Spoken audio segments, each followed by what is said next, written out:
माझी मुलाखत माझा परिचय या कार्यक्रमात आज आपण बोलणार आहोत रुद्र इंगळे.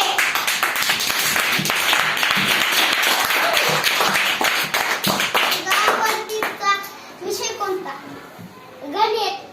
तुझ्या आवडीचा खेळ कोणता? लपाछपी. तुझ्या आवडीचा रंग कोणता? पांढरा. तुझ्या आवडीचा खाद्यपदार्थ भात.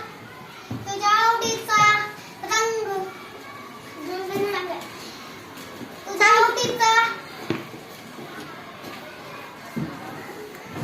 तुला मोठं होऊन काय बनायचं? डॉक्टर.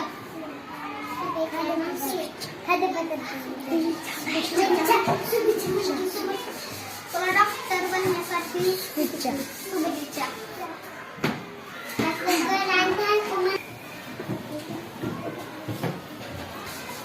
वेड पकडू